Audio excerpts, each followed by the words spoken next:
ವೀಕ್ಷಕರೇ, ರಾಜ್ಯದಲ್ಲಿ ಸದ್ಯ ಗ್ಯಾರಂಟಿಗಳದ್ದೇ ಹವ.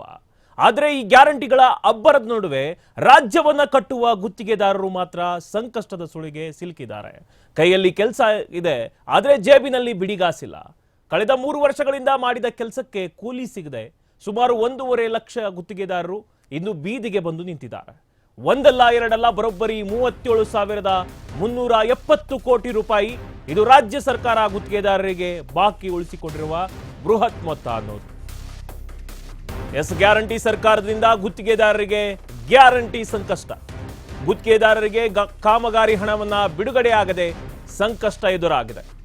ಕಳೆದ 3 ವರ್ಷಗಳಿಂದ ಸರ್ಕಾರ ಹಣವನ್ನ ಬಿಡುಗಡೆ ಮಾಡಿಲ್ಲ.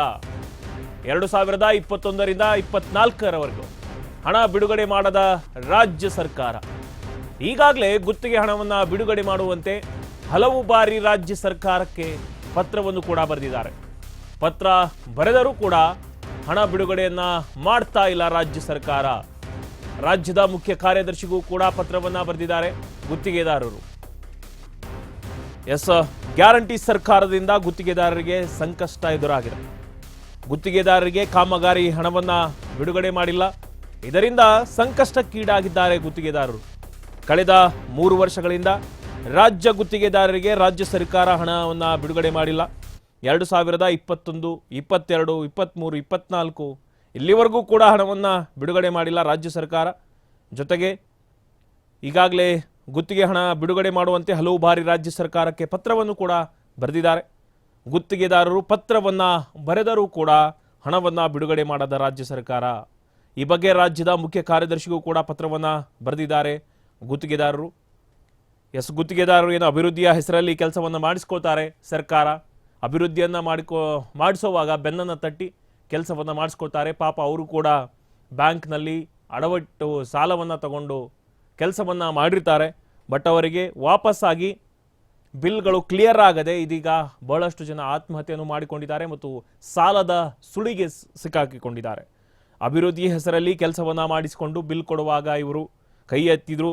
ಇದು ಭಾಗ್ಯದ ಹಾದಿಯೋ ಅಥವಾ ಸಾಲದ ಸುಳಿಯೋ ಅಂತ ರಾಜ್ಯದ ಗುತ್ತಿಗೆದಾರರು ಪ್ರಶ್ನೆಯನ್ನ ಮಾಡ್ತಿದ್ದಾರೆ. ಈಗ ಮೊದಲೇ ಅಭಿವೃದ್ಧಿ ಆಗ್ತಾ ಇಲ್ಲ.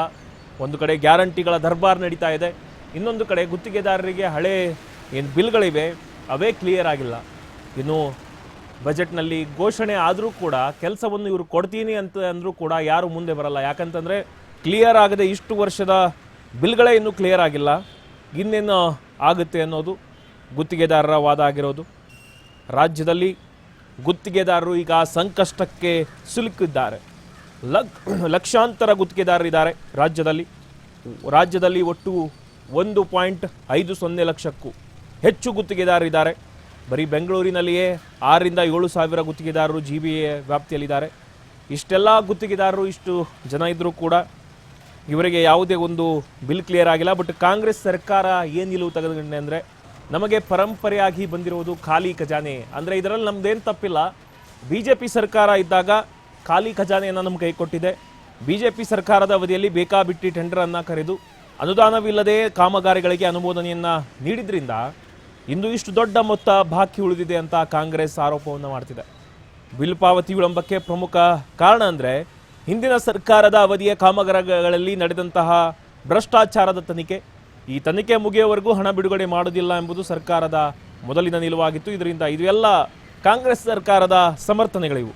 ಗ್ಯಾರಂಟಿ ಯೋಜನೆಗಳಿಂದ ಅಭಿವೃದ್ಧಿ ಕುಂಠಿತವಾಗಿಲ್ಲ, ನಾವು ಹಂತ ಹಂತವಾಗಿ ಹಣ ಬಿಡುಗಡೆ ಮಾಡುತ್ತಿದ್ದೇವೆ ಅಂತ DK ಶಿವಕುಮಾರ್ ಅವರು ಕೂಡ ಹೇಳ್ತಿದ್ದಾರೆ. ಸೊ ಇದು ಕಾಂಗ್ರೆಸ್ನ ನಿಲುವಾದರೆ ಈ ವಿಷಯದ ಬಗ್ಗೆ ಇನ್ನು BJP ಪಕ್ಷದವರು, ವಿರೋಧ ಪಕ್ಷದವರು ದಾಳಿಯನ್ನು ಕೂಡ ಮಾಡಿದ್ದಾರೆ ಅನ್ನೋದು.